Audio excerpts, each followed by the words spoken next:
Bismillahirrahmanirrahim. Assalamualaikum warahmatullahi wabarakatuh. Halo teman-teman Exceler semua, selamat datang kembali di channel kita Melek Tekno 20. Nah, sekarang kita masih pada bab laporan keuangan, tepatnya pada part yang kedua, yaitu bagaimana cara membuat laporan perubahan modal.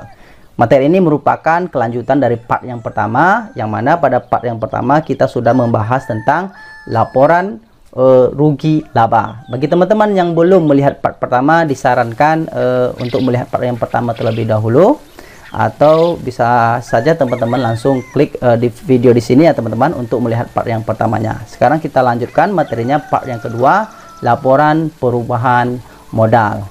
Apa itu laporan perubahan modal? Yaitu laporan atau informasi yang menggambarkan perubahan-perubahan atas modal yang terjadi pada suatu periode akuntansi. Nah, ada beberapa unsur yang terdapat dalam laporan perubahan modal ini, seperti modal awal, rugi atau laba, setoran modal, atau tambahan investasi jika ada. Dan juga unsur yang lain adalah pengambilan pribadi pemilik, atau kita istilahkan dengan prive.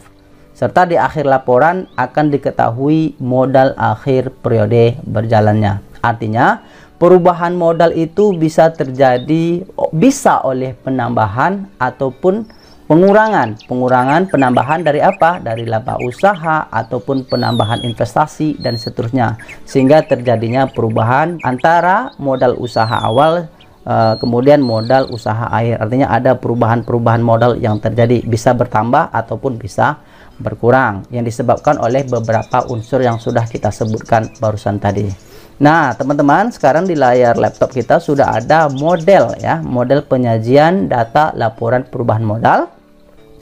PT Indah Harapan ini adalah nama perusahaan ataupun instansinya, maaf ya. Kemudian ini periodenya, periode 31 Oktober 2018. Nah, ini model tampilan tabelnya seperti ini ya, teman-teman. Sekarang bagaimana cara menghitung modal perubahan modal tersebut?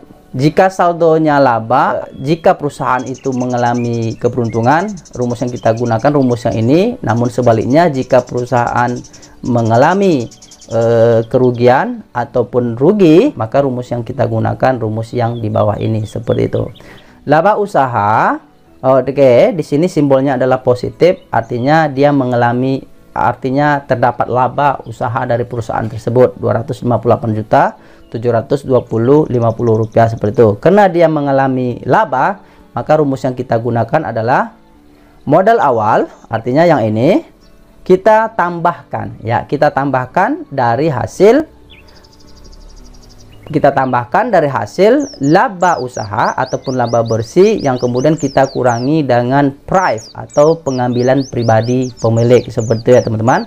Maka otomatis kita harus cari terlebih dahulu laba bersihnya, kemudian kita kurangi dengan prive, kemudian kita posisikan di sini ya teman-teman, kita posisikan di bagian sini sama dengan laba usaha kita kurangi dengan prive ataupun pengambilan pribadi pemilik, seperti itu, enter.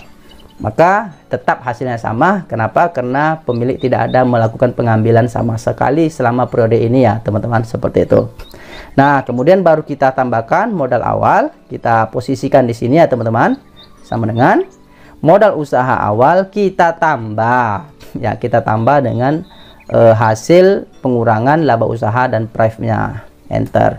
Maka terjadi perubahan modal, yaitu sebesar 688.720.050 rupiah, seperti itu teman-teman. Nah, inilah satu contoh bagaimana cara membuat laporan perubahan modal daripada suatu perusahaan. Bagaimana teman-teman? Semoga bermanfaat. Jangan lupa di subscribe, kemudian di share juga kepada teman-teman kita yang lain, sehingga pemanfaatan channel kita ini bisa lebih luas dan kami tentunya pasti menjadi lebih semangat, seperti itu. Sampai jumpa pada tutorial berikutnya, yaitu bagaimana cara membuat neraca, yang merupakan part ketiga dari bab ini, yaitu soal laporan keuangan, seperti itu. Sampai jumpa pada video berikutnya. Assalamualaikum warahmatullahi wabarakatuh.